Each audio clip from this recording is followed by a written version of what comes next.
Yo, good day, everyone. It's been a while because we face this throughout these days, many adventure on ground, like almost 1 week. Yeah. So basically, today you realize my voice is somehow maybe sore. Depends on the adventure we had throughout this week, and I didn't post for a while right now. But today I want us to talk about the weaponization of ignorance and poverty in Nigeria. And these two tools that I made mention right now is a huge weapon in fighting good governance. Because if the people will know that power belongs to them, then definitely it will flush out bad governance away in context of Nigeria. Taking Nigeria as a context or Africa as a context. But he who controls your finances definitely controls you. Definitely. I know what I'm saying because I've seen the experiences quite long, some few days back. But we hammer on this statement. We hammer on this thing. Well, the follower in Nigeria is reminded that if he does not follow the direction which he is dictated to follow on, then definitely there's no food for him. Together with me, there is a long runaway guest, but he's back to the show. Let me flip the camera to him for him to reintroduce himself. I know you know him, but he's going to introduce himself, and also let's hear some of his experiences these days, because these days is an adventure, and we made history. We made history. Yeah, history will never forget us by God's grace. Yeah. So, viewers and listeners, this is Daniel, the regular face on this program, and besides my right comrade and Afi Saidu. It's wonderful having you guys on point. Back on track. Thank you. So today we want to talk about the weaponization of ignorance and poverty. So we'll just articulate the experiences we have on ground and take that, articulate these small experiences and put it in the larger context. Okay. Nigeria at large. You understand? You know, they will weaponize ignorance and poverty, Definitely.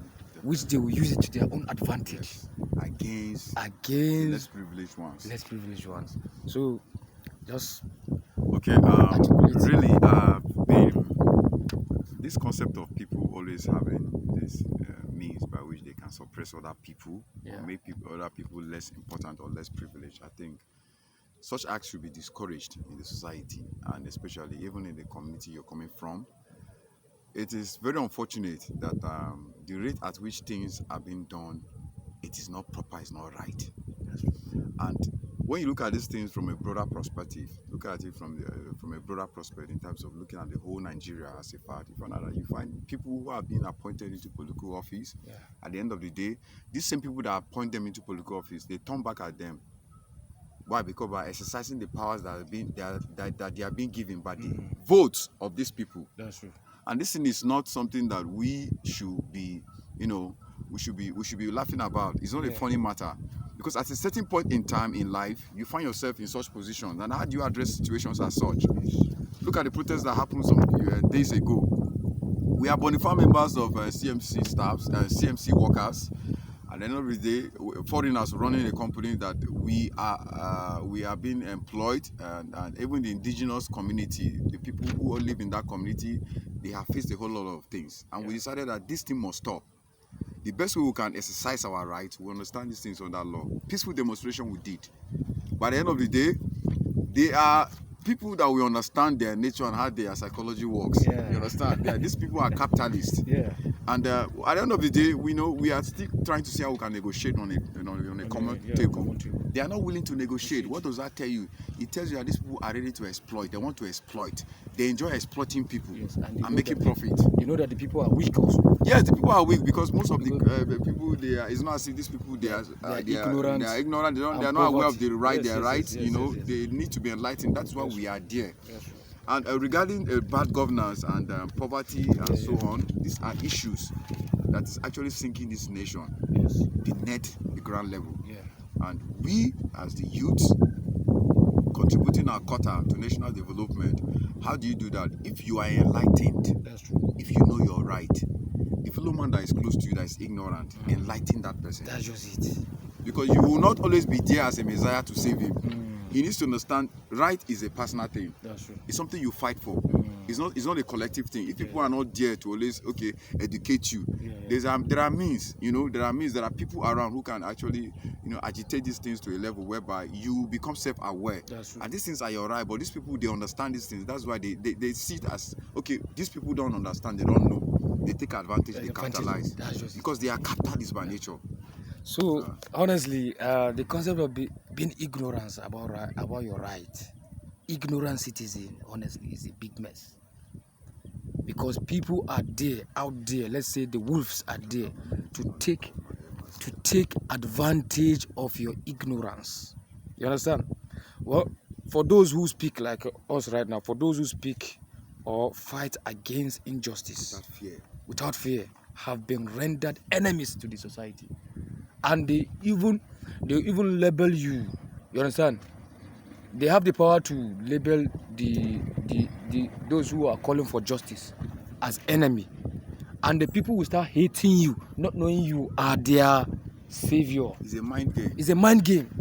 You understand? So we should play us now. You understand? The only role that we can play right now is to play a key role in enlightening the people, the victims, because the people are the victims, the ignorant ones, and also you understand, those who are all of us basically were on poverty level. You understand? But the heart, we have a broader heart, which we say no to that poverty, because in a nutshell, poverty is a state of mind. It's a state of mind. Yeah. So we just play a key role in enlightening the victims, that's the people, because their enlightenment is what will give us a collective strength in fighting bad governance in Nigeria. So now what you just said, these things are happening.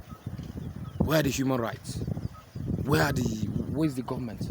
Right from federal level, state level, and also local government level. Where, you understand? These are where we need attention. But in a nutshell, people are ignorant to that level, to the extent that you don't know where to go and lay your outcry so that people will listen. There are a lot of shit in this country. Their visas is like down like shit, and they don't come here for inspection and also here because the country is porous due to weaponization of ignorance and poverty. Well, we just hope this pep talk or critical thinking analysis and PsyUps should spark some light of emancipation in us all and give that psychological revolution, mindset revolution, and also value reorientation. Please support this project by giving a reaction and also share your thought at the comment section and also share for another person to listen. I still remember my humble self, Right Comrade Hanifi said, your political commentator and social activist. Peace out, brothers.